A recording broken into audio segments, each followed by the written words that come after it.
Right, guys, welcome back. This is the Above Average FPL podcast. My name's Adam, always joined by Baker, and this evening, joined by our good friend, Jon Mackenzie. John, how are you? Hello, guys. It's good to be back. First and foremost, congratulations on 10K. What an achievement. Thank you very much. It's pretty cool.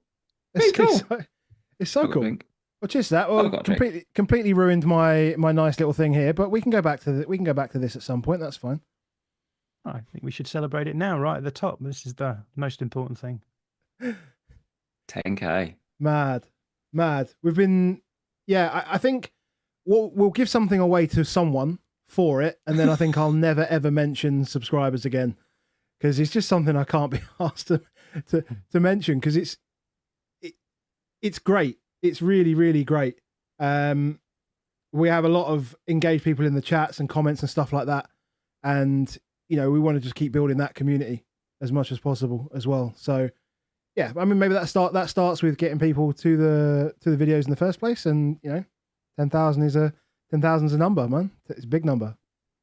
Yeah, very much so. Do you remember when we gave away something to you, John, and your employers thought that we'd sent you a bomb?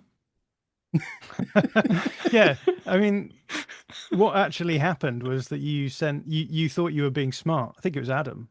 And he thought, I'll look up the addresses of the company that I work for on Company's House or something.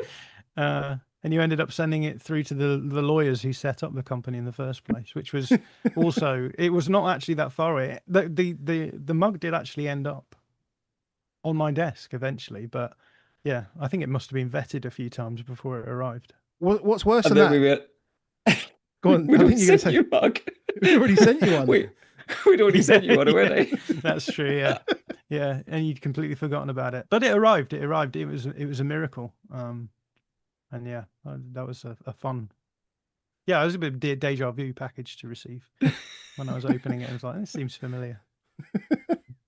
You've got Leeds back in the Premier League, mate. Well, you've not personally done it, but they are back in the Premier League. How you feel about that? I like to think that it was a lot to do with me. Yeah, it should be a fun one. I think they've done some good business, I think, for a promoted side. I'm looking forward to the promoted teams battle this season, because, as everyone will know who's following this, because everyone who follows this outlet is obviously smart, but there's been a few seasons where the promoted sides haven't stayed in the league. They've immediately gone back down.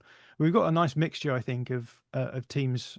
So you've got Sunderland, who I think are trying to do the Forest thing of, like, if we buy a ton of players, we can maybe just escape the relegation battle entirely and just become a mid-table side through the market. But then I think you've got Leeds, who clearly have some smart chaps working for them since the 49ers took over, and they've been spending a lot of time, I think, working on the question of what do you need to do to survive in the Premier League. And they've clearly decided that what is needed is physicality, defensive solidity. You work from there. So they made some really good signings. I think, especially with the changes in rules about FPL scoring, should be potentially viable in my draft league. I've already mentioned the draft league. We're 2 minutes in. All good. But we do. Well, the rules, we're debating at the moment what the rules are going to be for our eligibility for player selection, but we usually do bottom half and no European qualified teams, which I think this season gives us 10 teams to go from. So if there are, if Leeds are going to be stodgy and defend deep and are going to actually do okay this season, there's potential that Leeds defenders might actually be worth something in the draft. So interested to see how that plays out. But yeah, I think it's going to be fascinating seeing, whether or not Sunderland actually get caught out by maybe being a bit too attack-minded, whether or not Leeds are going to be able to stay up if they are a little bit weak going the other way, but strong defensively. And then I just think Burnley are just going down, aren't they? Do we all agree on that? Yeah, I think we do. Adam was telling me about this. What was it, 16 goals they conceded last season? Yeah, but then they also just sold their keeper, who was basically like one of the sole reasons for actually getting there and doing that. They massively overperformed last season. Everybody who's had a look at that, and I was listening to Andy Martin talk about it as well, Leeds fan as well, John. So he was basically saying that both defences, both Burnley and Leeds defences, were excellent last season, but the difference in chances conceded was significantly in sort of Leeds' favour, and yet Burnley kept like literally only conceded 16 goals. But yeah, I think Trafford going to City is obviously going to be a big loss, right? It is. Yeah, absolutely. And I think the same is true of Sheffield United, if I'm not mistaken, that they picked up a huge amount of overperformance through post-expected shots, post-expected. Yeah, that's that right. Post-shot expected goals. I've been off work for a month and my brain is mush. So you've really got me at my best. But yeah, post-shot expected goals. So the difference that goalkeepers are making in terms of helping their teams overperform. And the championship is really interesting at the moment, I think, because part and parcel of the wild inequality that we're starting to see in the Premier League is that the promoted teams likely to get relegated, but when they drop down, suddenly they're immediate favourites to just dominate the league. Sheffield United last season, had they not bombed out in the last few weeks, could well have got over 100 points as well, in which case we'd have had 3 teams in the championship getting over 100 points, which is unheard of. Ipswich have gone down and are immediately being considered as favourites, despite the fact that they were, people were talking about them as being ahead of schedule in terms of where they intended to be.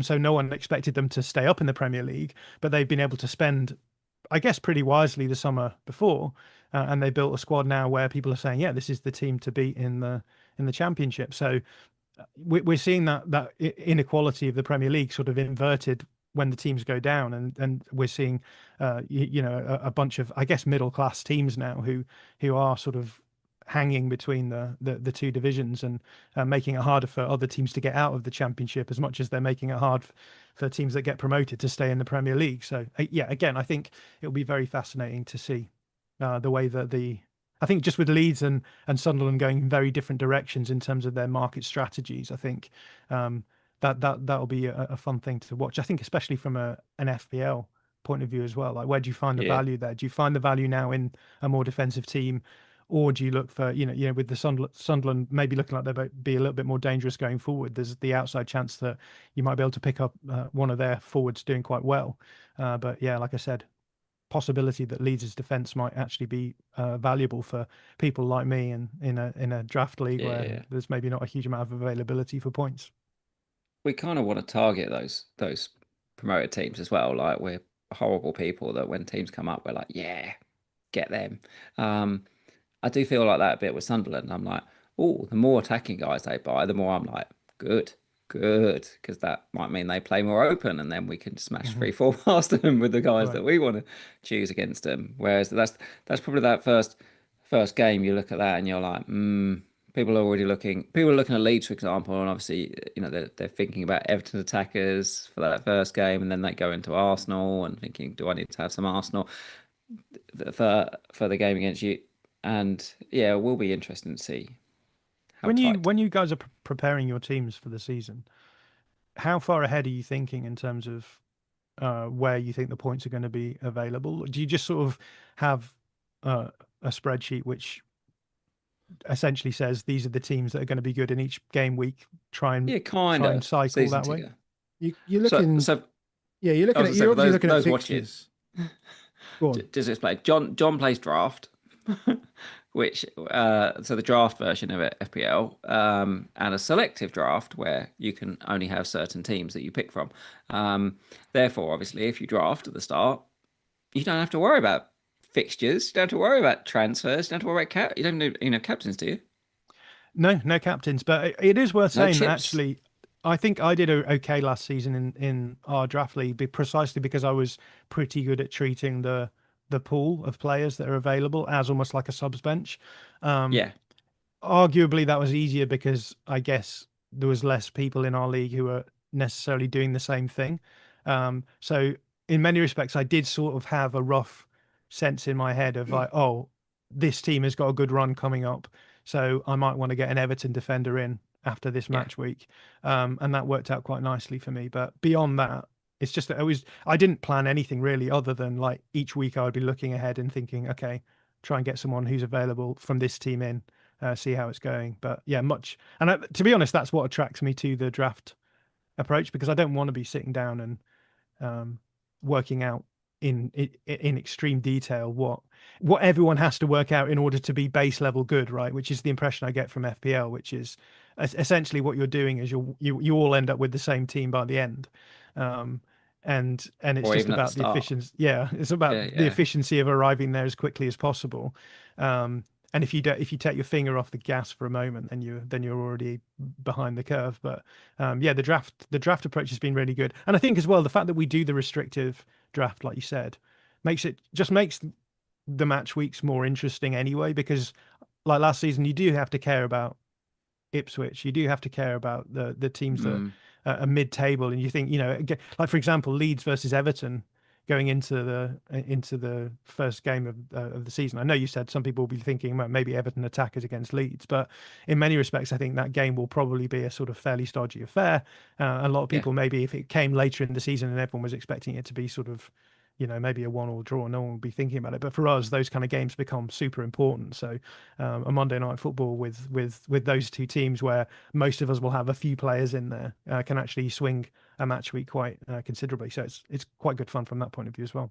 I think as well that, I mean, it's not just attackers though. We're looking at, people have been looking at like Tarkowski, seeing like his fitness because of the changes to the point scoring, right? And I think that's weirdly, there was always that one issue with draft for me, is that just the player pool was too small. And so you really couldn't do anything with it unless you basically created your own rules, which you did. And that probably made it better. And I can see the value in that.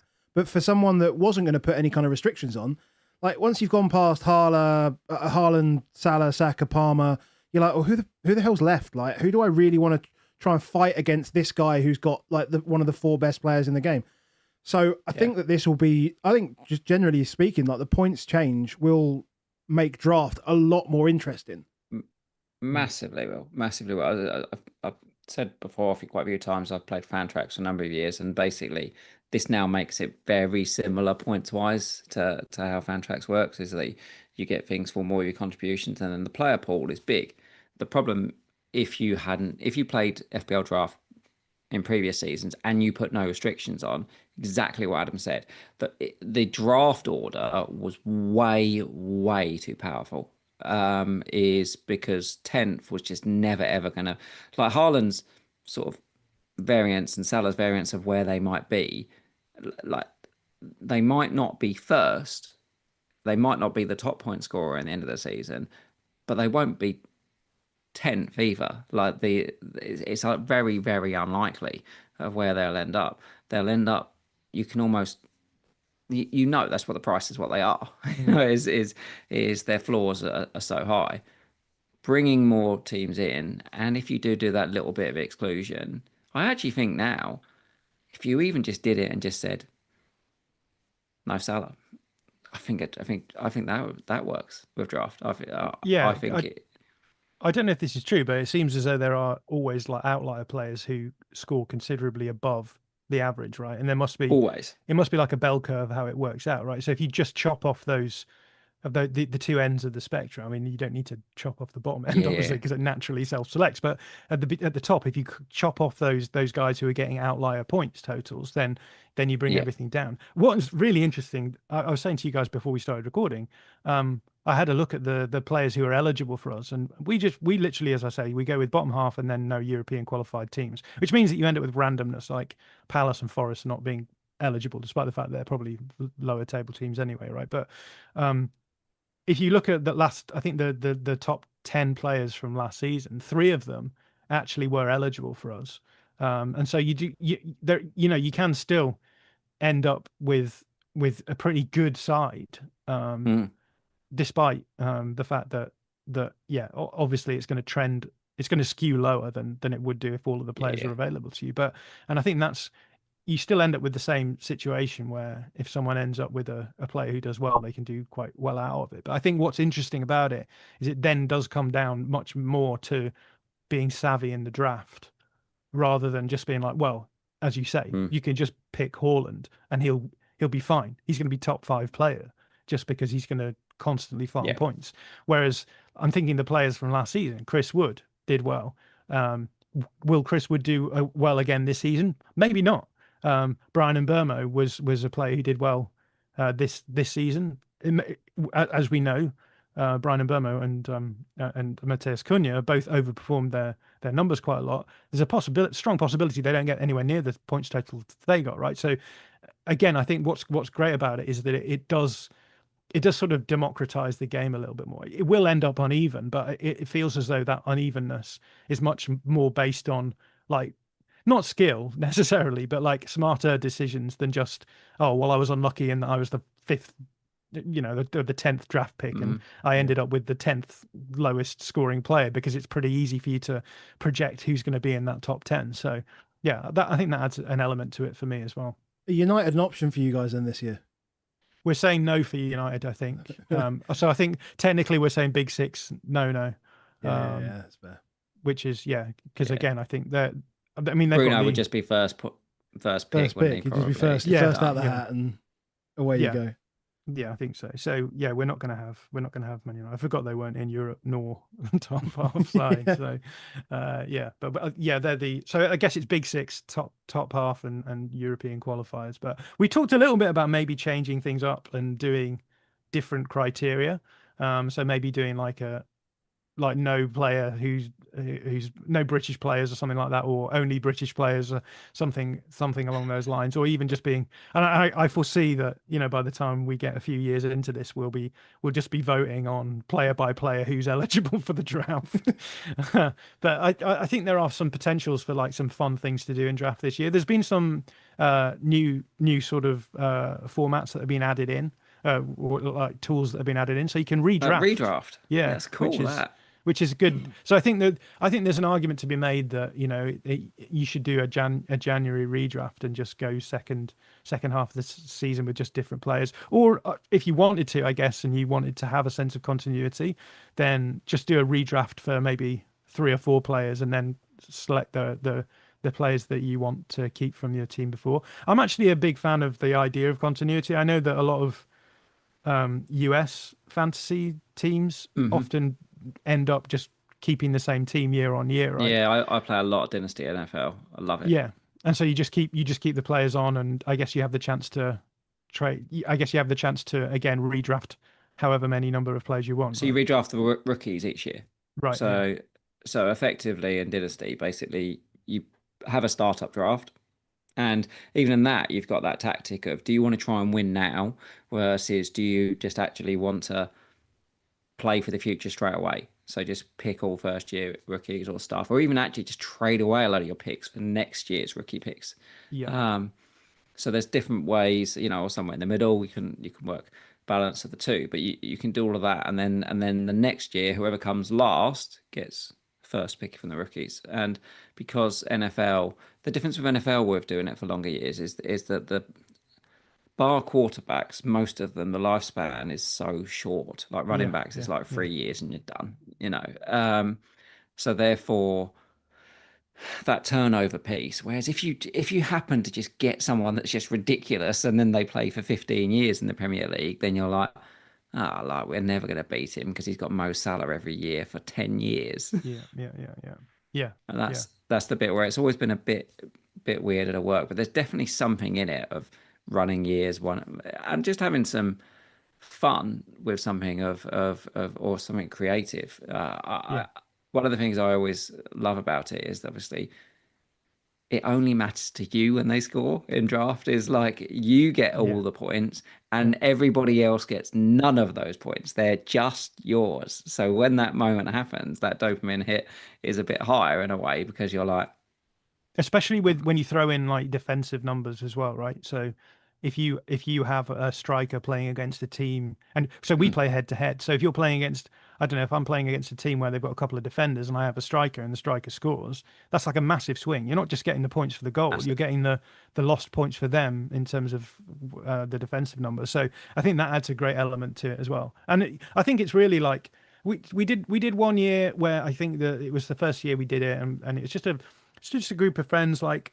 mixture of people in the football industry and outside, just a friendship group, and We didn't take it very seriously in the first year, I think, because the draft wasn't very. We didn't do the draft very well, and there was one guy who's in the US and wasn't able to make the draft, and it was it sort of felt a bit funny. Whilst there's one guy that gets auto picked, you're like, Yeah, oh yeah. man. But you start feeling bad. About 5 rounds in, you're like, oh no, he's gonna get auto. Because you can work it out, you can see this guy dropping, and you're like, it's normally like someone like Raheem Sterling or something like that was way overpriced, so you see him going Yeah, down. exactly. You're getting him. Yeah. But then last year, I think we all took it a bit more seriously, maybe, with the exception of one person who just tanked and didn't. But like, it does require that. I think head to head is good for that because it it keeps things a little bit more competitive as well, naturally. So, but yeah, so I think it's just a great way for your friendship group to sort of enjoy the Premier League together as well, with a sort of added element that isn't just everyone's watching the same games and they see the goals and you're talking about the same thing. It's like suddenly it's like Justin Kluivert, for example, scoring 3 penalties in one game and that becoming sort of a law, right? And then there's a few guys who like lost to the guy who didn't actually take any notice after the first month, right? And that's like it's sort of a massive thing where like you lost to the guy who's just like half his players are injured or have been loaned out midway through the season. And so yeah, I think it adds really nice element of a sort of shared experience for a friendship group of the league, which goes beyond sort of just it's like a soap opera that everyone's watching, which football sometimes can feel like. So yeah. Well, you sold me. I'm back in the game. The title is Pep's Tactical Twist, and we've done 20 minutes on draft. I love this podcast, man. We knew that was happening. We're so good. We're so good at this. It's great. Thank you to everyone who's watching. Admin, I guess. Admin, and then talking a little bit about what we might expect. We're talking the teams that John can't pick in draft. Yeah, basically, yeah. Can't wait. Excellent. If you do enjoy the content that we're doing over the preseason, please do drop a like on the videos. And comment down below. Let us know if you're going to play draft this year. If you've got any funky, weird rules that you're going to follow. If you have any forfeits and things like that. Just let us know down in the comments what you guys do. Because it's always good to see how people play this game and how people play other games as well. If you want to join us over on Patreon, you can also do that. We're at patreon.com/aboveaveragefpl. The prize leagues are set. We have the games being set up. I said I'd do that this evening. I'm going to have to do that after we finish the pod tonight. So Last Man Standing and FPL Blackjack all will be set up tonight. We've also got people chatting already about So Rare. So they released the Premier League cards yesterday. So there's a lot of chat going on about that. And just generally, just lots of team feedback, lots of thoughts, analytics information coming out very soon. People talking about that, talking about pre-season and dogs and cats and all sorts of holidays and whatever you want, really. So, yeah, patreon.com/aboveaveragefpl. We have our mini league, our public mini league, and the code for that. If you are playing John, if you're playing the main game, it's 1WTCH2. And you have to be in that league by the start of game week 19. Otherwise, you can't get in it, basically. So that's 1WTCH2. And then finally, we move over to Dan, because Dan, our friend, supports us all the way from the start. And, we have to show some of that love back. So if you don't know Dan, Crypto Block Dan, he's essentially a Web3 angel investor. He's a startup advisor. He's an early NFT collector. He's been in the game since around 2012, has years of experience working with businesses and working with companies, helping them grow in the Web3 space. He's worked with companies like Yield Guild Games. He's advised on cutting-edge crypto ventures. And even before that, he was navigating healthcare tech as well. But he's well deep into the decentralized ecosystem. So if you're curious about it, or you're looking for maybe an angel investor or some advice, you can head over to hubble.social/Dan Hybel and grab some time with him. Just for 15 minutes, you can grab for $40. There's extended periods of time there as well. If you're interested, give Dan a shout. We are currently waiting to see if Dan's going to come and join us over at Fantasy Football Fest, but he's currently just sunning his toes up in Kos at the moment, so we'll leave him to do that and work it out once he's back. So shout out to you, Dan. Thank you as always for your support. Oh, and I did have obviously Fantasy Football Fest. Do you want to come? Where is it? Vauxhall. Vauxhall That's Beer and it. Food Garden. Oh, yeah. 2 it's weeks good, dude. time. 2 weeks time. Hey. Yeah, 2 weeks time. So they've got like a live podcast going on as well. Oh, nice. Which is going to be. I Jermaine usually Jean- avoid anyone with FPL in their Twitter handles, so I suspect there's not the chance of being able to do that with. We've gradually pulled you to the dark side, mate. It's getting worse and worse. Get you to a fest, and then that's it. You're in. Yeah. You're in. And once again, we mentioned it right at the top of the show, but thank you to everyone that supported us. 10,000 subs on YouTube. It's fantastic. It's amazing. And again, we'll sort out some. I've been talking about it for like 6 weeks now. We'll give something away, something of decent size. Once we've worked out what that is. Send it to your lawyers, and then Yes. maybe it'll arrive at your house. Yeah. Exactly. Perfect. So let's lean into the title of the video, which is basically, is Ait-Nouri potentially a cheat code? Oh, that's the wrong one. That one. In an FPL sense. In an FPL sense. So in terms of how, obviously City have done a lot of good business in the transfer window, and we've seen some of that play out in the Club World Cup. We're not going to get loads of that in pre-season, but already Ait-Nouri and Renders and Cherky have been almost integrated in, and they did a lot of that business early so they could do that. So we're already seeing how Pep may want to use these players as well. We're seeing a lot of extremely wide fullbacks and extremely forward-thinking fullbacks. I'm looking at Ait-Nouri, I'm looking at Kirkes, I'm thinking Udogi, Cucurella, all these kind of guys that do well. Cucurella is probably more inside than out, but how good is Ait-Nouri going to be at City? Yeah, I think he'll be good. I think he's been good so far. We've seen him at the Club World Cup already, and it's going to be exciting to see what Pep has in store for us in terms of the way that he's going to use his fullbacks. As you said, there's maybe a slight shift in the fullback meta going on.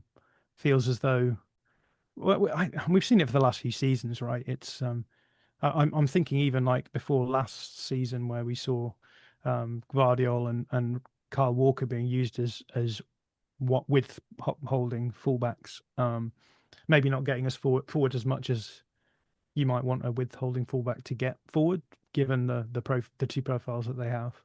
But it was and I think there's a number of reasons why that's the case. I think the general meta had been to try and progress the ball through central spaces. Teams were getting much better at overloading in those central areas.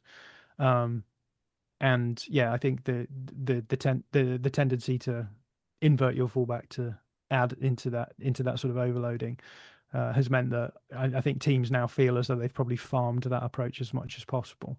And whenever that happens, the opposite, the equal and opposite reaction takes place, right? So there's more space out wide for you to exploit. We saw the gigantification of fullbacks happening in that period when fullbacks were being expected to do. I mean, post Pep anyway, the fullbacks are expected to do often a lot of work in transitional moments. A team like Man City, who are always going to try and dominate territory, they're always going to leave spaces open, right? So your fullbacks are going to have to be able to be large space defenders, which is why we saw Guardiola being used there, and Kyle Walker, who's effectively like an outside centre back anyway by that point of his career. But we're seeing that shift a little bit more now to this sort of move where we're seeing an attempt to try and get your fullbacks on the ball, usually in dynamic scenarios. So by which I mean, getting your fullbacks on the ball, receiving the ball when they're already moving, so you're able to exploit these wide areas. And the reason why that is possible is because in the sort of standard, again, talking purely in terms of the Pep Guardiola meta, but in the standard Pep Guardiola meta, you have your wingers holding width, creating space for their teammates to attack. And generally what ends up happening, especially if you're able to dominate territory, is that those fullbacks, so those wingers often receive the ball statically, right, to feet. And then you have the option of being able to either dribble your fullback once they step up to you, or recycling the ball around. And there's all the conversations about Jack Grealish ruining his career by going to Man City off the back of those sorts of realities. And I think what happens when you then switch and you say, okay, well, we're going to start providing width through our fullbacks, the wingers then start coming narrow. And if the opponent's fullbacks are used to tracking those wingers, then the opposition's fullbacks are going to end up narrow as well, which then means what you're starting to do is in the wide areas, you're starting to have these races between fullbacks and opposition wingers in a defensive sense. So the opposition wingers then have to transition back. And if you can get ahead of them, if you can get a jump on them, then you can find space in behind, which is why the use of those fullbacks tends to be quite dynamic, right? Because it's often you've got these fullbacks who are starting from deeper areas and running into space, receiving the ball to their feet like that. And there's a few games last season where it happened. I'm thinking of the City versus Bournemouth game in the FA Cup, where I think Bournemouth scored. Freudian slip. City scored a couple of goals through fullbacks receiving the ball in those wide areas. Nico O'Reilly got in behind, received the ball dynamically, played the ball into the corridor of uncertainty, and Haaland scored at the back post. So those kind of ideas then, on top of which, we're talking about a sort of moment in the game where teams are just much more likely to be transitional. So games are more likely to be played in those sort of dynamic phases rather than in those more static phases as well. We'll still see that from City, I think. So I'm thinking the FA Cup final against Palace. I mean, the month before Palace. The month before the FA Cup final was played, Palace and City played one another, and Palace tried to be a lot more open in that game, tried to make the game a bit more. They tried to go a bit more toe to toe with City, and the result was that they went a goal up, but then they got picked off. In the FA Cup final, they sat deep, absorbed the pressure that City were putting on them, and in that game, actually, City went from the previous game having fullbacks providing width to going back to having wingers providing width, and I think that was because it just became a territorial game. You're not going to use your fullbacks dynamically when the opposition are just sitting in a deeper block. So we are still going to see those fullbacks being used, I guess, in the more standard Guardiola way, where maybe coming inside a bit more. But I think there's going to be some games as well where they will be able to be a bit more dynamic, and then you're going to have to think, right, should we be bringing Aït-Nouri in those games where actually potentially you might expect City to maybe concede against better sides, but because you'll be expecting those games to have fullbacks holding width, being a little bit more dynamic, you'll maybe get a few more attacking points out of them as well. So I definitely think from the point of view of Aït-Nouri, it's worth thinking about the tactical matchups in the fixtures that you're going up against him. The other thing to say with City is the big weakness they have is, we talked about it already, if they're trying to get territorial dominance, they leave huge spaces open to defend. And the issue that we've seen in the last few seasons, obviously the last season in particular, but it started the season before, was that City just weren't physically able to compete in those transitional moments when they were defending big spaces. And I think that has to come into account when you're thinking of City playing against teams like Crystal Palace or Bournemouth, the teams who are going to be able to hit them in those transitional moments. Do you lose clean sheets from those games as well? So again, I think with someone like Aït-Nouri, he's going to be a good source of points, but I think you can probably be smart and try and assess the tactical matchups and try and think about, well, how will he be playing in this game? Will he be being used more inside? Is this a game where City are going to maybe try and control more? They're going to have the wingers out wide rather than the fullbacks going out wide? Or is it going to be a game where potentially they could get hurt on the break, in which case, you maybe concede a goal will negatively impact his score. So yeah, that's sort of my take on Aït-Nouri. That is interesting, isn't it? Because we do see that, don't we? We do see, especially from the attack, suddenly it's like, oh, I'm going to play Savio and Doku, and I'm going to attack through there. It's still always that problem. The thing, John, all of us have been trying to crack for many, many years is that predict Pep business, because you look at it and you're like, oh, those profiles don't match those profiles. Do you know what I mean? So therefore, he rotates like crazy as well. How node are they? And even what you're saying here, I'm like, oh, I'm thinking if Man City have got Burnley at home, then I definitely want Aït-Nouri. But then I'm listening to this and I'm like, oh God, now what you're saying is this is a Ducker game. and actually what he might do is Vardy out of the left back on that one, because the other thing to say as well take is that over space. the Club World Cup has sort of screwed us over in terms of predicting what Pep's going to do next season, because Huge. neither Chelsea nor City have played pre-season games, right? They obviously had the Club World Cup games, but it's sort of hard to read them, not least because in the case of Chelsea, like Chelsea largely had like fairly easy-ish opponents in their run. And as a result, Maresca was actually quite experimental with a lot of the stuff that he did. So it was kind of fun from the point of view of me sort of looking, seeing what sort of tactical experiments he wants to do. But I don't think it left us with any sort of sense of like what their general starting approach is going to be. Same is true, I think, of City, with the added negativity that City went out unexpectedly in that competition. So we got even less of them than we might have expected to see. So with a number of players like Aït-Nouri and Reinders, as you were saying, who it would have been quite fun to see how they were being used. But in that Al Hilal game, Rodri's still obviously not back to full fitness. They started Reinders as a 6, but they're not going to do that in the Premier League. So it was kind of hard to assess like what is it that Pep's thinking in terms of his base idea, because he usually has like a base-ish idea that he will use going into a season, and we just don't really have that. Like we're doing at the Athletic, at the Athletic FC, our preview show next week, and I'm going to have to decide who I think is going to win the Premier League on the basis of what, like no Chelsea games, no City games really, a few sort of Liverpool games where they've been chaotic, and it's like they've had one game where there's like it's approaching a starting 11 of players. Arsenal, sort of coming out and looking a little bit rusty against Spurs as well. So it's that we've lost, I think, that buffer that we used to get in the season break, right, where you'd have like 2 months off and then a nice month of like preseason games where you teams started slowly, and then by the time you hit the season, you're like, okay, I've got a good sense of what's going to be done here.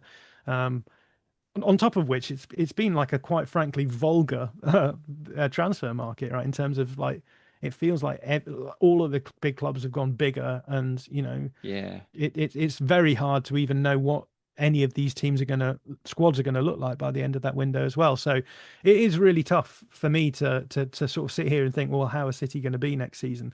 The big question I think for me is how much have they fixed their out of possession problems? I think that they'll always be fine in possession with Pep as long as they're okay out of possession. I think a big part of the reason why they were maybe a little worse in possession last season was because they were so nervous about what they had to do out of possession that it stopped them doing the sorts of things they usually do in possession as well. So I'm still not really made up my mind like what the ordering I would have for the top 3 in particular are, and they're usually the sort of roughly easiest ones to kind of go with. So yeah, it's a tough one heading into the season with like not a huge amount of evidence or data to go off. With Haaland back, fully back now as such, we saw at the end of last season, obviously Marmoush, since he's joined, has played incredible minutes since he's joined, but some of those minutes are almost had to play because Haaland wasn't there. Any thoughts on what we might see with it? Like, will he play a 2? Yeah, I mean, I think the answer to that will probably be yes. Just because I think that it's the way that things seem to be going now tactically. A big part of which is to do with the fact that teams now tend to mark man-to-man in some way. A lot of teams will use hybrid systems where they're moving between zonal and man-to-man in certain situations. But now what we're starting to see is that because teams are being super aggressive in their high press, they're jumping man-to-man. Often what is happening is that opponents are trying to then create free players between the lines, and to stop that, opponents are stepping centre-backs forward. And so what that means is we're seeing like a counter movement where opponents are saying, fine, you're going to try and pin you're going to try and mark our players. So what we'll do is we'll pin them into certain situations. So we saw that quite a lot at the Club World Cup, where a couple of teams would use two striker approaches in certain situations in order to create those spaces. So force the opposition centre backs to stay deeper because they have to cover the player on the last line, and that then opens up the space which you should be able to run into from deeper areas. Again, it's all about trying to get dynamism into teams' play styles now, I would say. So I think that with that in mind, I would not be surprised at all to see them use Marmoush and Haaland off against each other. Not least because as well, like it's a sort of tried and tested method for Pep, right? To have box crashers coming in behind strikers as well. So if you can have your striker dropping off, create space, have someone like Marmoush is great, right? Because Marmoush can run in behind, but he can also drop deeper and score from distance. So he also gives you like a nice tactical variability in those situations as well. And he scored in the Premier League, right? He scored a chunk of goals after he came in. So definitely think that he might be a one to go with. I can't remember what I don't think I was playing. Maybe I was, but FPL when Julian Alvarez was in the league, sort of playing that role as well. Was he a good? Was he a good point getter? He was pretty decent. Like Yeah. he definitely ticks along. He was always a reasonable price. He was a striker. He's like £6.5 million striker in his good season. The thing with Marmoush is that he's been dropped into being a midfielder this season.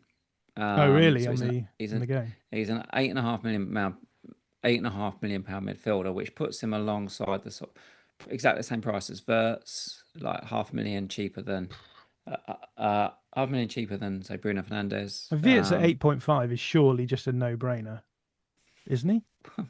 Is that quite? It sounds cheap to me. I don't know what the numbers are like, but is that not cheap? We've talked about this. We've said if someone goes out and spends £120 million on a player, and then they come in and they're in the most potent attack, and they're only 8.5 million, and they might almost play like a false nine almost to an extent, or around that area. You're like, it does seem cheap.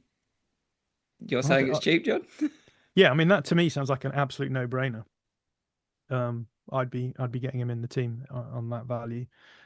Given that, like, what's Haaland value? 14. Yeah, I mean he's nearly half the value of Haaland, and he's going to be getting. He's just a creative guy, right? He's just a high volume creator. So you're talking assists, you're talking goals. I think that I would just be. I'm high on Wirtz anyway. I think he's a fantastic player, but that sounds very cheap for a player of that quality to me. We've got Wirtz on the next slide. I was going to ask, just because a few seasons ago, when after Alvarez left, Foden generally played that sort of supporting role to Haaland, and we had this whole, or Baker just literally coined the old Quinn and Kevin Phillips type of relationship that they had when they first sort of started playing together. Obviously, it feels like every time we start a new season, I feel like we all turn up and say, well, like Foden has to sort of step up this year. I feel like every season we're turning around saying like this has to be the year, or this is the year, and this it's so awkward. I feel like I wouldn't want to go to Marmoush because Foden exists, but then I also wouldn't want Foden in my team unless I knew he was playing. And I think that's one thing that would probably put me off going there. And although, as you said, like this sort of two striker setup is sort of becoming sort of flavour of the month at the moment. And so maybe it's just, if you cannot get to Haaland because he's so expensive, then maybe that's just the guy you get. Maybe that's just that's just the route you take.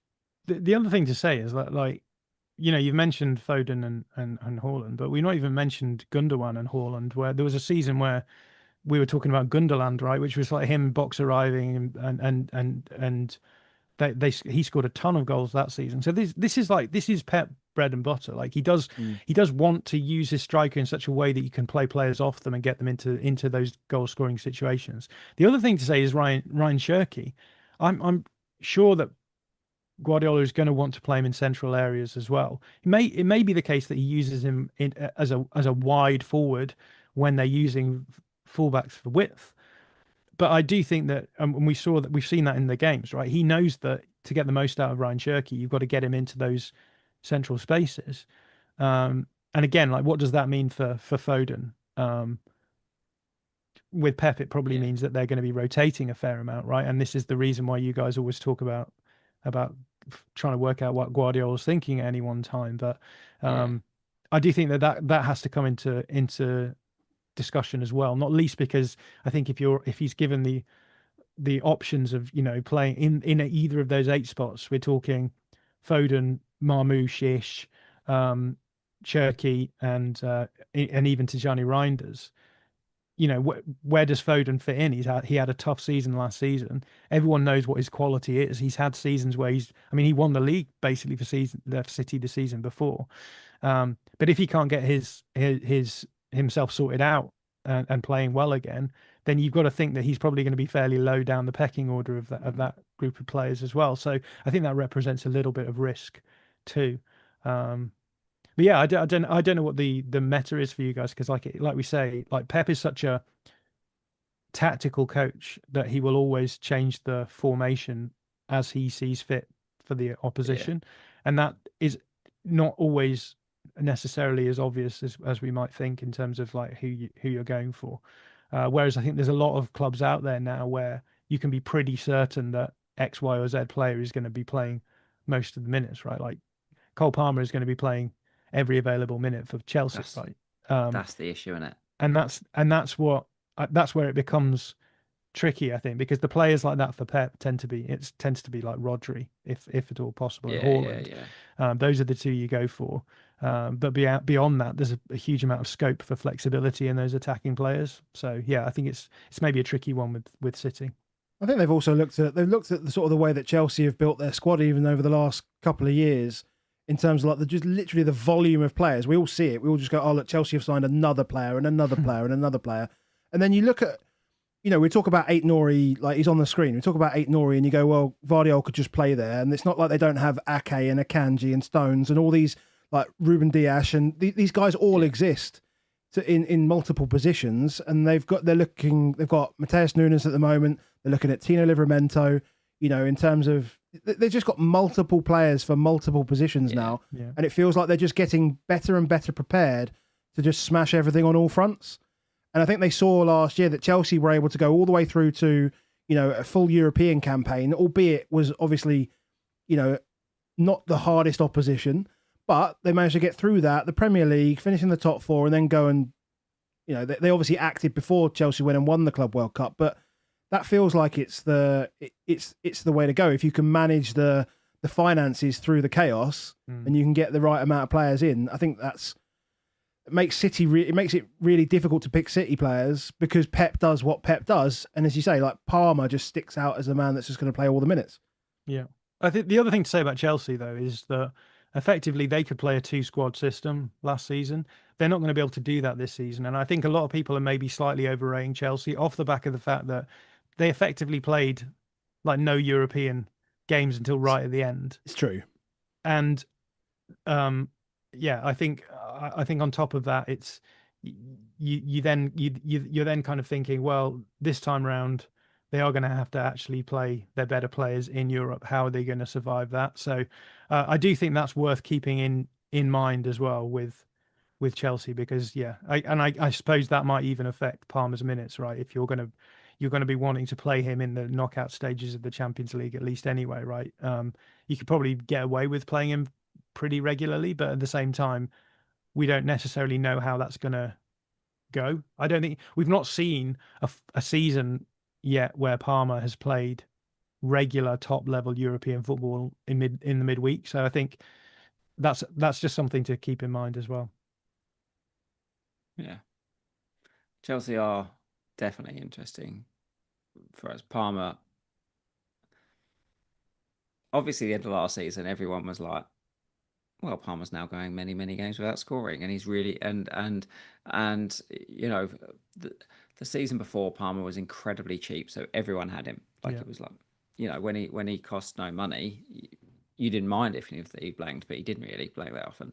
Last season, obviously, he was more expensive, and then this season he's again quite expensive. So he's 10.5. It's 10.5 or 10.5, isn't he? So, I mean that's just making me even more convinced you should be going for Wirtz, to be honest.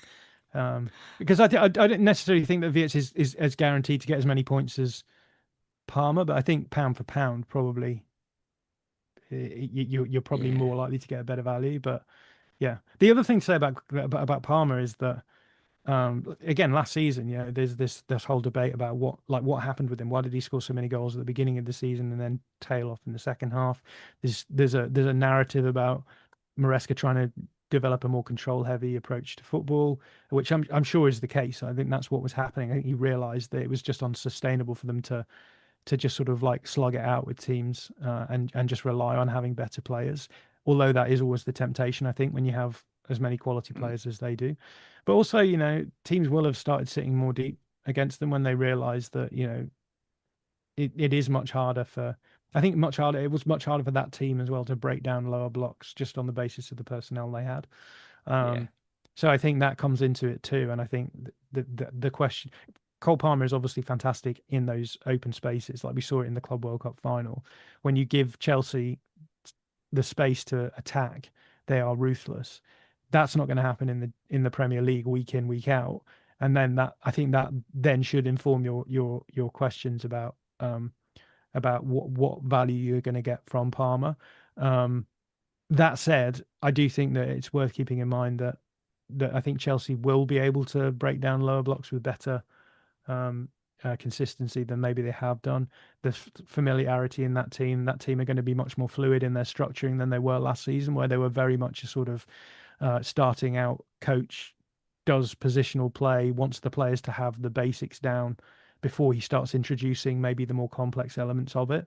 So yeah, I think that could go both ways, right? It could be, we see the same old problems with Chelsea. They are playing against lower blocks more. They aren't able to actuate those kind of transitional moments as much. Or it could be the case that actually even against low blocks, we're starting to see Palmer's value creeping up again here in terms of his output. So those are two things to keep in mind, I think, with Chelsea and Palmer. I think just as well, just from a player perspective, like he was playing once a week at the start of the year because he wasn't in the conference squad as well. So he was just like fresh. So, but then when they needed him, I know I was just having a quick look at who they played in the semi-final of the conference. I can't even pronounce that name. So we'll leave it at that. But he definitely played more minutes, right? So he definitely played more minutes and, his output was significantly reduced. So, yeah, I mean, that's just something to think about as well, because it depends whether he plays all the minutes in the Champions League from the outset. Probably dictated by the draw that they get. So it's probably worth keeping an eye on that. But their fixtures are pretty good to start with. And Chelsea have some of the best fixtures starting up with. So, the fact that he plays, the fact that he's going to be playing once a week, I mean, it feels difficult to go without, I think I think as well with João Pedro coming in, it changes his role slightly as well. So we saw him playing as a winger out of possession in the Club World Cup final. And I think that's just a position that probably suits him a lot better. Both in and out of possession, in terms of in those moments when if they do turn the ball over, he's then quite nice access to whoever wins it usually. And rather than then being on the front line of the press, you're on the second line of the press. And so it's the case of, finding teammates in the way that he did for João Pedro in that Club World Cup final for the Pedro goal. So I think that there are tactical aspects here. I think João Pedro makes me much more positive about Chelsea, because I think for me the big questions with Chelsea are not so much about the in possession stuff as the out of possession stuff, and I think João Pedro improves them hugely from that point of view, and I think that those are the sorts of things that raise the level of this Chelsea team. Again, I think that they will improve in terms of the in possession stuff, but they have got good players. They're bringing in more good players. For me, what differentiates Chelsea from maybe the other teams in the top three is their ability to be consistently good out of possession, and I think we're starting to see that now with the sorts of signings they're making. João Pedro is massively owned in how FPL, expensive is he? So he's a striker. He's 7.5 million. Yeah, I mean that sounds like good value. So he's alongside the same sort of price as Visser, Solanke, Chris Wood. What are the sorts of figures that players who have like breakout seasons increase their value by? Couple of mil. So he was only like 5.5 million last season. Right. Pedro. So he went up to 7.5, and then 7.5. I it think wouldn't it's be more if he for has a good transfer season. You than it wouldn't be was. surprised to see him go Yeah. up to what 8.5, 9. I just think it's with the pens. No pens. Like he obviously scored a lot of his goals. I think was it back to back and like 5 non-pen goals. I think he's scored. Yeah. It's hard to imagine those kind of numbers. It's weird. It's weird when you think about it that way. When you've got like Wissa, who's just basically scored 20 non-pen goals, and then you've got João Pedro, who scored like 5, and they're the same price. Yeah. And Wissa might have pens if he stays and gets made to stay. Who knows? It's a strange one with João Pedro, but everyone's got him because they just go, well, Chelsea have got a pretty good run. Nico Jackson's suspended. Thanks very much.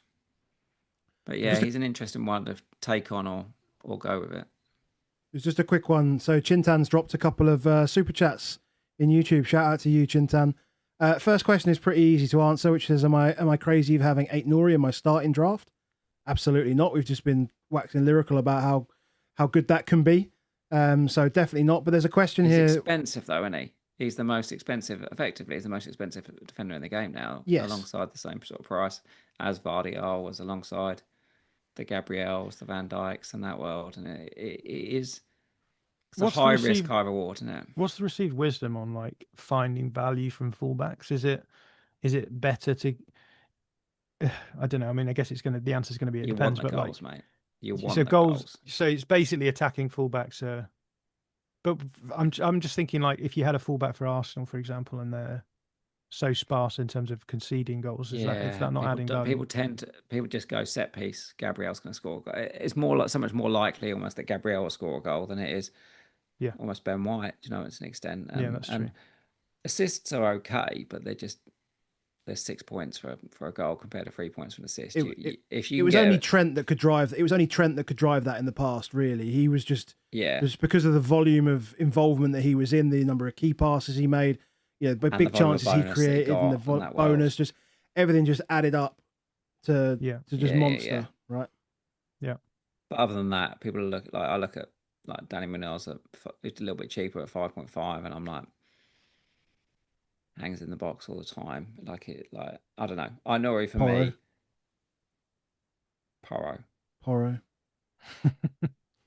So never going to leave his own back line this season, so there's that. Chintan also, while we were talking about Chelsea, Chintan also dropped a second super chat and asked a question about Pedro Neto. So how do you think Pedro Neto fits into this sort of Chelsea system? Chelsea wingers is just a weird one, isn't it? Like they started out last season and it seemed like they had decent options on both sides, and then they decided midway through that Neto's better on the right hand side, where they already have Madueke and they already have Palmer, and they decided Sancho probably wasn't good enough as well. So, I guess Madueke leaving is a good thing for people who want Neto for sure, because I expect he will play on that side a fair amount. With obviously Jamie Gittins coming in on the other side as well. I'm trying to think of who their other options are on when they've got Estevao coming in, who could potentially play in that role.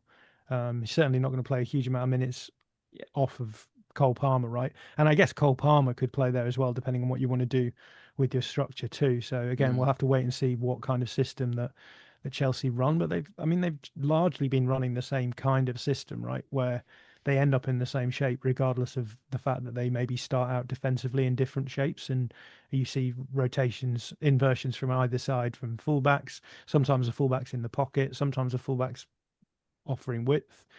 Sometimes Palmer is more of a 10. Sometimes he drifts into the wide areas. We've seen him playing from the left side as well in some games as well, with Fernandes coming on the other side too. So, but I think Neto. I think that you should be pretty positive about Neto, right? Given the Madueke move, I expect Neto will be getting a fair amount of minutes this season for Chelsea. Am I missing an obvious Chelsea winger? I was trying to think if there's someone else we're missing. It's not Modric, obviously.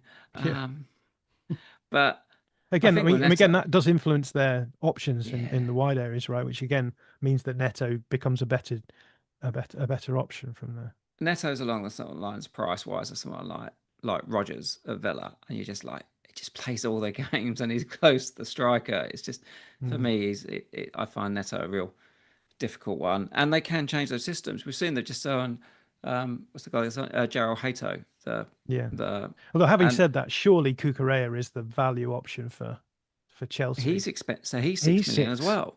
Right. But he scored so many goals in the second half of the season. If he goes up top, fine. But then there is, like, I saw some noise that they've signed Joe Hato, and do they basically want to do a little bit more defensively with the left side, let Gusto fly, and then that means Palmer can play off the right and drift in? Like, and you're like, I think on the basis of the way that Cucurella's played in the last calendar year, he's got to be the one that you're trying to prioritize getting into the team. I don't know what Maresca is thinking. And like, Gerald Hatter, like, I think obviously what they're doing there is they want a more defensive option in that side, because Cucurella is just a bit shonky defending wide areas, right? When he gets isolated, etc. If you want to play, you can play Levi Colwell there, but again, he's not the ideal option. So they've gone for a halfway between the two of them, gives tactical flexibility. But I still expect Cucurella to be starting chunk of games for them. He's 19, isn't he? Because he is able to get into those pockets of space and operate there. But also, like, he's a fantastic box arriver at the back post. Like, how many times did he score like winger to or fullback to fullback? It was incredible. Yeah, an incredible. And they were all at home, and they've got, obviously, for us to look at it, it's like, hey, they've got 2 of the first 3 at home, and you're like, God. Yeah. And I think a lot of people look at Cucurella, and he does have that sort of sideshow Bob energy to him, and that he can be chaotic. I do think he is, fairly poor defensively, which is why he sort of maybe overemphasizes the aggressiveness in his defending. But I think that Chelsea will be good this season, and I think that he's low key a good source of like creativity for them in terms of just goal production for with and from the ball. So I think maybe my sense would be that he would be a decent option, but I guess 6 is expensive. But when you look at it's him versus like an Aït-Nouri, Gabriel again, the Van Dijks and all those worlds, and it's a much less sexy option, right, when you put it against those players. But I just wonder whether or not there's low key value to be had there, just because of people's sense that he's just a bit of a I don't know, he just had a bit of David Luiz clown energy, right? So I think people just think of him in that way. But it would certainly be worth checking out and having a look what his numbers were like last season, and particularly in the second half. Yeah, they're great. They're great when he does it. When he does that, and it's normally at home, and it seems to be like sometimes, obviously, he just goes and hangs out in the box, and you're like, fantastic, this is incredible. And then sometimes he inverts into the centre midfield, and then Enzo goes and hangs out in the box, and you're like, now I don't want that. Yeah, true. Damn those tactical matchups, John. Damn them working it out. It's true. Haven't even mentioned Frimpong. We will just let's do Liverpool, right? Yeah, we could do Liverpool. Liverpool are really interesting. There he is. There he is. On set pieces, which is useful. It's good. In a friendly, at least. In the friendly, at least. Well, that's all we've got. I mean, he has the potential to be. I think he has the potential to be like a game breaker at 8.5, but at the same time, the reason he's probably 8.5 and not 10.5 like Palmer is literally the pens, because he just won't take them with Salah on the pitch. So I don't know how good do you expect Wirtz to be this season? Because I looked, and you're probably going to kill me for this, but I looked at Havertz's numbers in the 2 years prior to him joining the Premier League. Here we go. And they're pretty similar, right? They're a pretty similar path. I think Wirtz is a better player, but they took a pretty similar path in the years preceding them coming to the Premier League. What's to say he doesn't just pick up like 7 or 8 goal contributions? Is it just because he's in a much, much better team? Or is he a much, much better, much more versatile player than Havertz was at that age? How much is Havertz? Oh, what is he, like? Nothing now. 7.5 striker? I don't even know what he is. Like 7.5, something like that. 7.5 striker, I think, or something like that. But then, but Gyökeres is going to be the option for Arsenal, I think, primarily. Although he's 9, so. Look, I'm incredibly high on Florian Wirtz as a player. I think there shouldn't be any question of his ability to transition into the league. I think what Florian Wirtz is a high he's just a high volume final third creator. You should be thinking of like Kevin De Bruyne as the correlate for me. So he's going to try a lot of stuff. The difference between him and De Bruyne is that De Bruyne is just like fantastic passer of the ball. With Wirtz, what you get is, I think, the ability to be creative through dribbling as well. I think De Bruyne obviously a good ball carrier, but with Wirtz, he just has that messy quality of being able to read space really well and manipulate space really well, so that even though he doesn't seem to be a particularly explosive player or a particularly physical player, he just has a knack of being able to play the ball so the defenders just can't quite reach it, and he gets through into the space beyond them and breaks the press in that way. And then once he does that, he has the ability to find those cute passes that can get players in behind. So, and I think if you watch him play, if you look at any of his games and actually focus on him, what you'll see him doing is just constantly showing for the ball, receiving the ball, moving the ball on, showing for the ball, receiving the ball, moving the ball on. That means that in a good side, he is going to just have options. He's going to have so many options to him to actually play those passes in. You look at the forwards that Liverpool have got. If he's playing as a false nine, for example, you've got Cody Gakpo, probably Mohamed Salah running in behind. He's probably got midfielders running in beyond him as well, in players like Szoboszlai, Curtis Jones, etc. There's going to be a huge amount of scope for him to be able to be very productive in that team. Now, that said, I've watched both of Liverpool's preseason games so far. Like I've watched the AC Milan game and the Yokohama game. They played some other games as well, I think, against lower level opponents. And I was surprised at how chaotic Liverpool were, particularly in the Yokohama game, because I think against AC Milan, it was very much a sort of kooky lineup. They had Gravenberch playing centre backs, etc., stuff that you're just not expected to see. Whereas in the first 60 minutes against Yokohama, they were basically playing what you would expect to be something like their starting 11, and they basically ended up going 1-0 down in that game before the 60th minute, and they changed things up a little bit, and then they managed to pull a few goals back in that game. And I think maybe the thing that worried me about Liverpool is that they're getting carved open in transition, and this is something that I talked about a lot last season, because their press was quite gettable at. And Liverpool fans were just sort of very pious whenever I talked about this, and they were saying, look, it doesn't matter if our press gets broken because our system and our players are set up to be able to mop up, what comes. I just don't think you get away with that for forever in the Premier League. Not least with the fact that, Virgil van Dijk is a year older. They don't seem to have strengthened centre-back. Well, and there's been quotes from Slot where he said, I don't think we need one, which is probably just him posturing, but also the midfield area as well. They feel a bit light on the ground. So that's the area where I'm a little bit nervous about for Liverpool. For Wirtz, what struck me was that Liverpool just seemed very chaotic. And I think that the more chaotic games are, potentially that could have a negative impact on the usefulness of Wirtz.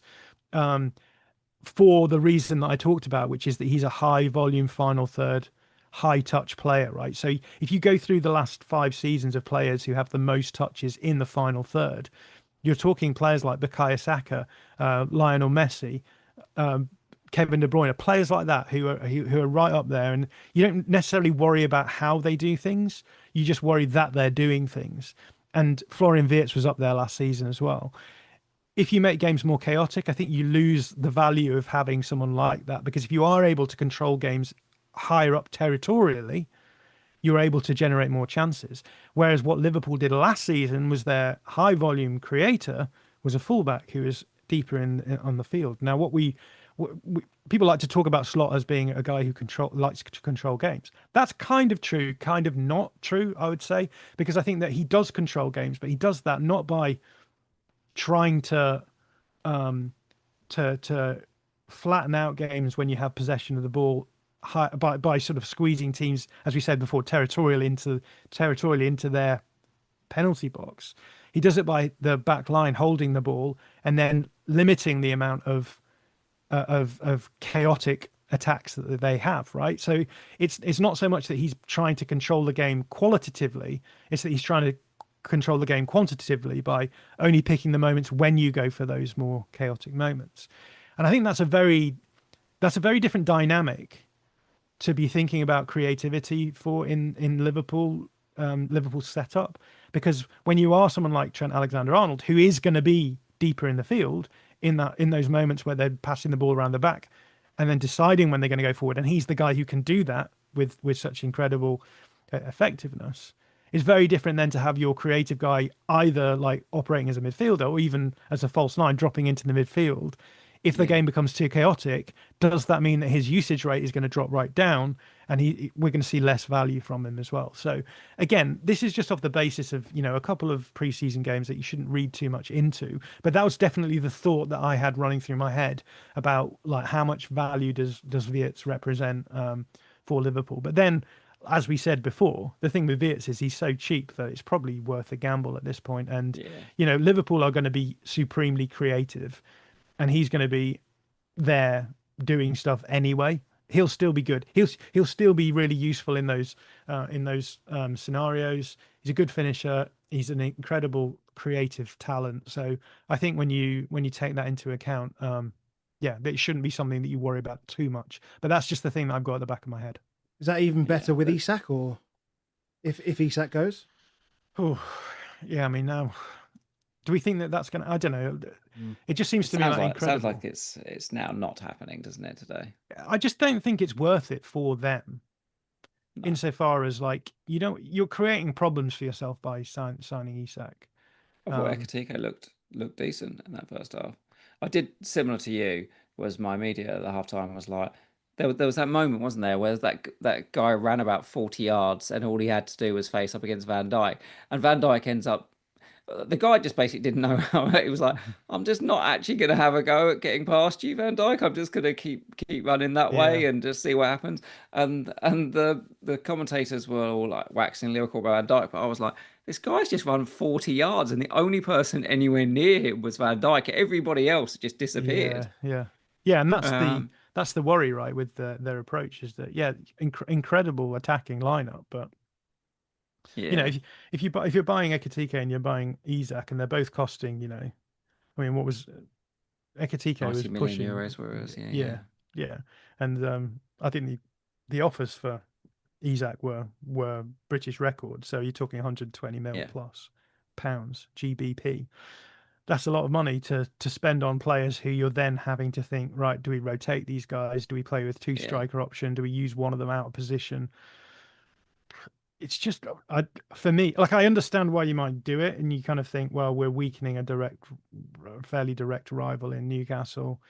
But I also think that it just creates headaches that you don't need to deal with, because you're going to be good enough without that player anyway to still be the favourite probably for the league, given that there's so much uncertainty around the other two teams and then the teams who are going to join them. So, yeah. Interesting. I'm not following the chat. I'm just kind of interested in people getting really mad in the comments. No. It's good that people are more mad at me for saying about bringing up Kai Havertz, to be honest. And rightly so, Adam. Rightly so. Fair enough. It's all good. If Isak comes, I don't know. Isak comes is almost I might start avoiding a few more of the other guys for me, because it just feels so chaotic. Like, and obviously Salah's absurdly expensive because he just had the most ridiculous season on earth. I've played around with not having him, but I then look at the team that you look on fondly of Bournemouth, and you're like, what's going on there, mate? Like, what's going on there? Like, Savani goes, and it's the reward that you get these days, right, for being good as a mid-table side. So your players disappear. Are they in trouble? I don't think they're in trouble. No, I think they'll be fine. But losing your two centre backs in the same window, and like losing your two centre backs to PSG and Real Madrid, is absolutely insane, by the way, for a club of Bournemouth standings. And I tweeted about this the other day. It's really instructive for the way that modern football is going, that those two players have gone to two of the better teams in world football. Given that their centre backs playing for a team that are highly chaotic, play very direct football. They're not doing high possession, short passing, build up stuff. So I think that's another story entirely. I watched the Everton game that Bournemouth played, and they looked good. I didn't watch the United game because it was late at night, and I'm not being hugely motivated to watch a 4-1 loss back. But I did notice that, I mean, the team that they were playing was very much bit part. So, there's a central midfield of Philip Billing and James Hill, neither of whom are going to.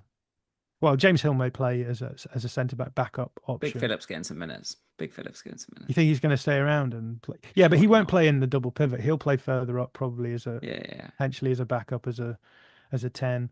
So I don't read too much into that. And I thought against Everton they were pretty good in terms of the thing that the criticism I always have of Bournemouth is that they never look good when they have winning game states.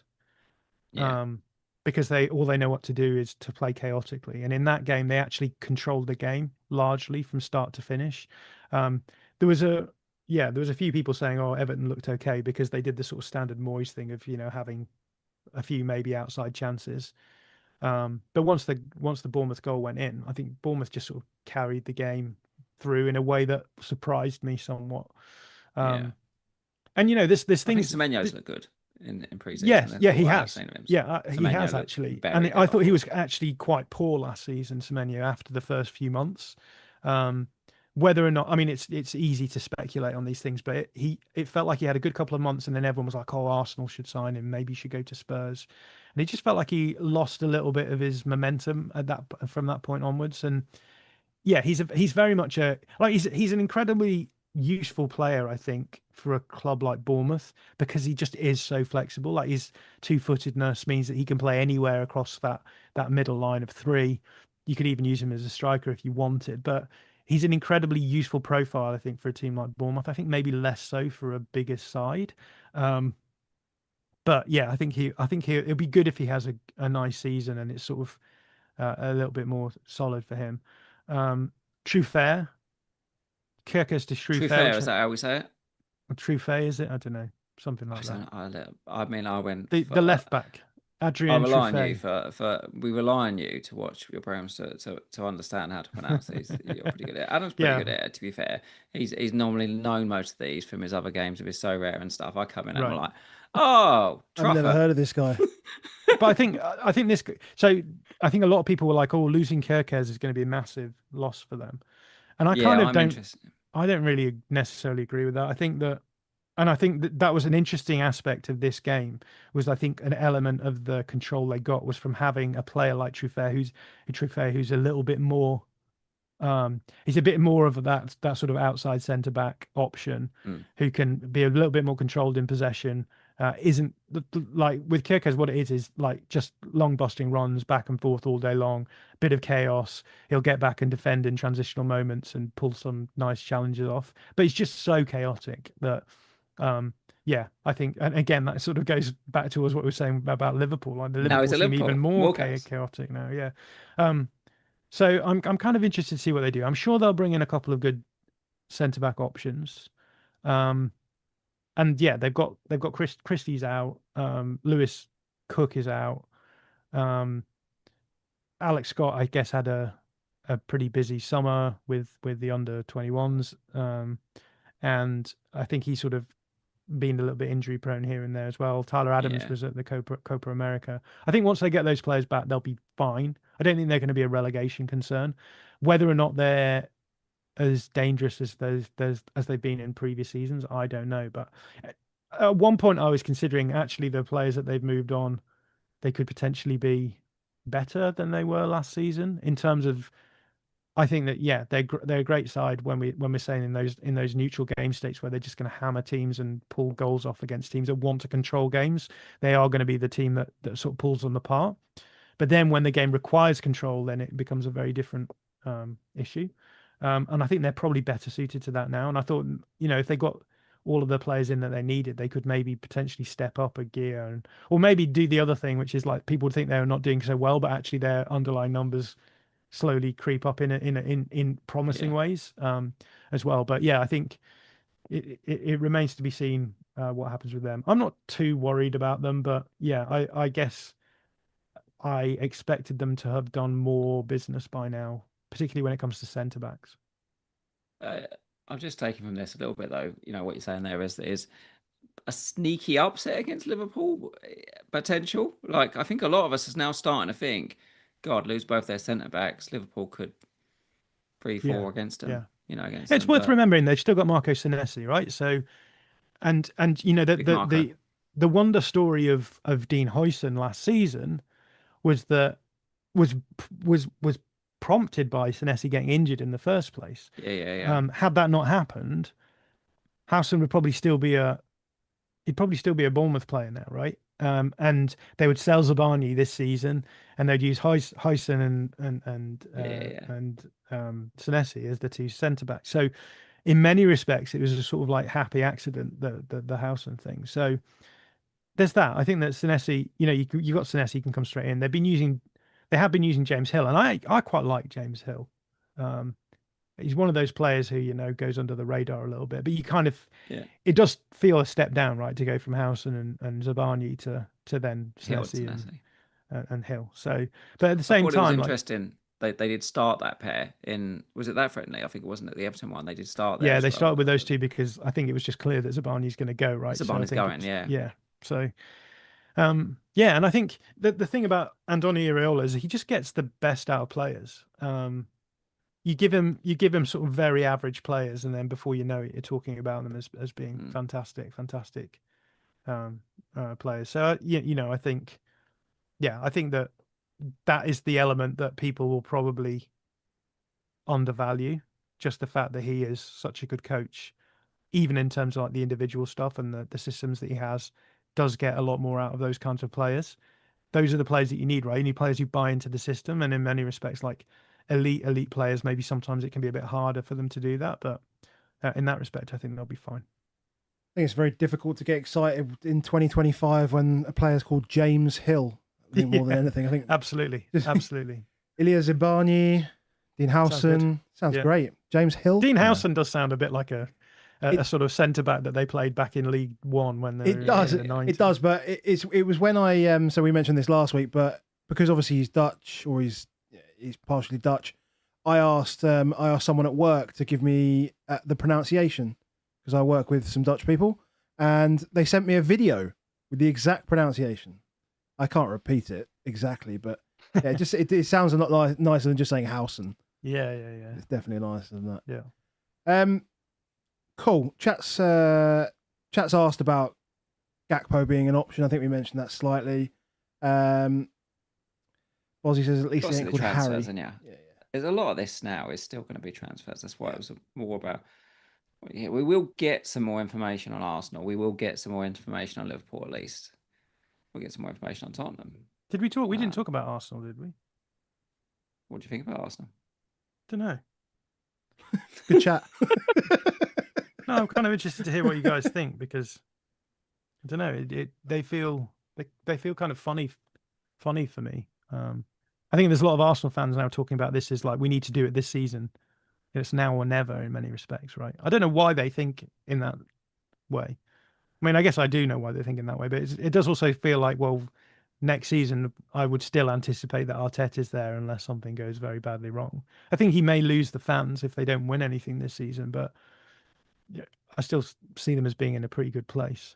And the thing with Arsenal is, like, you know, they're a really good team, and the weaknesses they have are very specific weaknesses that stop them from winning things, in my opinion, or at least make it harder for them to win things, because they could have won Premier Leagues in the last few seasons, or they could have, you know, they could have won the Champions League last season.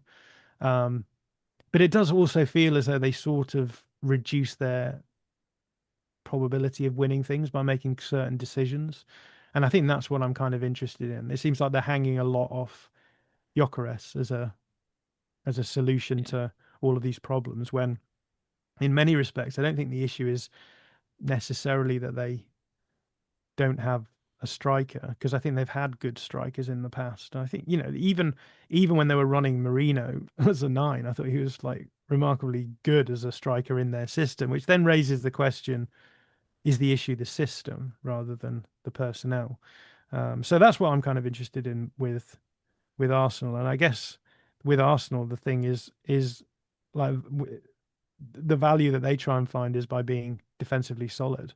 So I guess, do you think that means that Arsenal players are less valuable relative to the other players around them, like City and Liverpool and Chelsea, if they're going to be lower scoring in general? Yeah, Saka's. Well, it's more because they're not cheap either. Right. So like, So it's like bang Saka, for buck, right? That's the issue. Saka and Gyökeres, you're talking like 20 million just about spent between the two of them, and you're like, can I spend 20 million on, even if they have a good fixture run, can I spend 20 million on that attack when like a fifth of my whole budget, when they don't score more than 2 goals very often, you know? How much and is Gyökeres? Is he expensive? 9. 9. What do you think about that? Do you think that's a gamble-y? I think it's okay. It's alongside sort of Ollie Watkins type price. And there's an assumption he may get penalties as well, just because of his record. Who is the current penalty taker? Saka Saka / Odegaard, unless he gives them away. Yeah, so there's a bit of that, and it might just be that Gyökeres just turns up and says, "Well, I scored 12 penalties last season, lads. This is mine." Yeah. Like, well, Arsenal got what, 2 penalties last season in the Premier League or something. That's it. Yeah, that's it. Yeah, it's funny, isn't it? I think as soon as he came in, a lot of people would sort of like diminish the value of Saka. I'm a bit like, they got 2 penalties last season, and then and I'm like, do I think having Gyökeres probably gives Saka 2 or 3 assists a season? Probably. It's probably 2 or 3 more than what he would do finding Marino and the like. And do I think it creates, because he does push a little bit further behind, do I think it maybe opens up that space where, you know, we saw a lot of teams where they knew Saka was going to come inside and try and bang it, like, and the season before he scored a fair number of goals that way, fair number of low XG goals from those, I'm going to try and shoot near post whilst cutting inside. Whereas everyone went, well, I'm just going to put people in front of you, so that's just going to hit me now. But if he stretches them a little bit, those sort of things might open up a bit. Like, I feel like there's little pieces. I think there's little pieces that they've done that make things like opportunities for penalties better and all those kind of things. I just think last season, you consider Saka was out for an extended period, Odegaard was out for an extended period. When they played together, John injured and when they had, let's call back there that John injured both of them, because he came on Arthur at the start and said Saka and Odegaard have been incredibly fortunate, no injuries, and then literally a couple of days later Odegaard gets injured, and a month later Saka got injured. And I think Declan Rice this year. I've got just my waters are feeling Declan Rice getting an injury. I was just about to talk him up.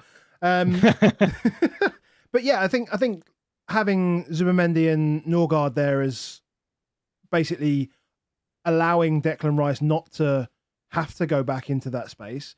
If you have Rice and Odegaard there, and you have, whether it be Martinelli or Madueke off the left, and if then they sign Eze as well, like Eze is not going away. He's going to have so much. I don't know where that goes. Like, if they get Eze, like, where does he go? And Madueke, like, what does Madueke doesn't play? Surely, like, who plays when you've got Saka, Odegaard, Rice, and Eze? Like, who plays? Because there's only 3 slots there, I think, for those 4 players. It's really weird. Yeah, really weird. But let's assume that Eze doesn't go. I think that, you know, if they keep Odegaard and Saka fit, and they keep and Rice, you know, Rice progressed last year. I think they will have more opportunity, and I think that's why, to me, from an FPL perspective, Gyökeres seems really interesting, like really, really interesting. If he plays the minutes. But again, I don't think they brought him in not to play the minutes. But like, Havertz is a Champions League monster. Like, you just chuck him in the Champions League and let him be happy and let him score Champions League final winning goals and all. Just let him do that stuff. Keep Gyökeres in the Premier League. I'm just building my narrative. My worry with Gyökeres, you want him straight off the bat, don't you? You need him because you need him for Leeds. You need him for Leeds, and you're like, there's a potential John told us triple. Leeds are going to beat Arsenal, so that's done. Yeah, the thing with Gyökeres for me is that he just doesn't score headed goals, right? And that's the thing about Arsenal is that I was watching they get the North London Derby Hong Kong edition before, and they still have that tendency, Arsenal, to be very good at progressing the ball to a point where they've got the territorial dominance that we've been talking about.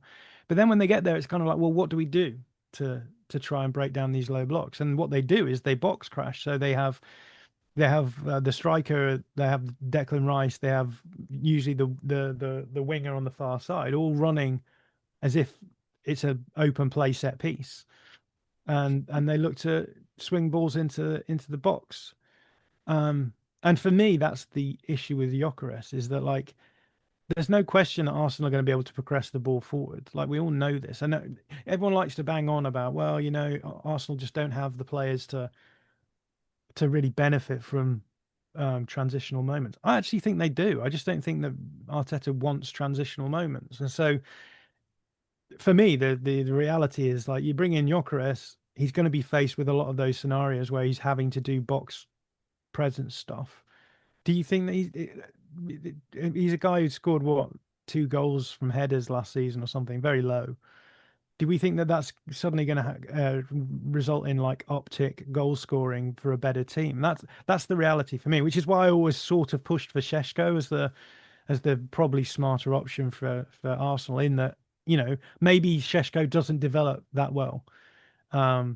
But at the very worst, like you're getting a better header of the ball in a system where, like, if you have a better header of the ball, you'll probably actually generate some kind of goal scoring production. So that's maybe the only question I would have of Gyökeres is like how much of this comes with a change of tactical approach, because it could well do. Like Arteta is a very tactically flexible manager, and he does bring players in. He does try and affect change by bringing players in the market, right? The problem is that often it ends up not working, which is why Rice was brought in as a 6 and is now sort of used as an 8. And we're talking about their window being like, well, how do you fit Madueke in? Is he just a backup to Saka? Do you start him as a left winger? It's not the most ideal thing. He can play there. We've seen him do it for Chelsea.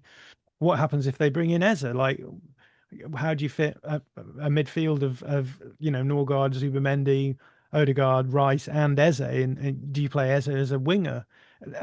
And that's the thing for me with Arteta, is that it does feel like he wants to solve these problems with individuals, but sometimes it ends up being the case that those individuals end up a long way away from where he thought he was going to use them at first. So yeah, I think with Gyökeres, like I do think that we could potentially see some kind of change of approach, but at the same time, like I think if they do what they've been doing well for the last few seasons, I just don't think it necessarily suits him. I remember very clearly at the end of last season doing some like tactical analysis videos of Arsenal, being like, what we started seeing for them later on in the season is that they would use like Trossard as a false 9, or they would use Havertz dropping in, creating this space, and then opening space out for Martinelli to run into. That Martinelli like making as though he was going to run in behind, but they just never looked for him. Right, that's what you want to do if you've got a player like Gyökeres. You want to generate those sort of like artificial transition moments, get them channel running and open the game out a little bit more. But despite the fact that they sort of set up to do that, they never really looked like they wanted to exploit it as well. So who knows? Maybe Arsenal will come out and suddenly be trying to generate those kind of transition moments and start using them. But at the same time, I think it's a lot of gamble then to be like, well, they'll definitely do that. Yeah. And it's a lot of money from an FPL perspective to gamble for us, and it's a lot of money for them to gamble for us. But I just think we've still got a couple of pre-season games for them. Is you need to see it. What I didn't think on Thursday was like, oh, this isn't a change of approach.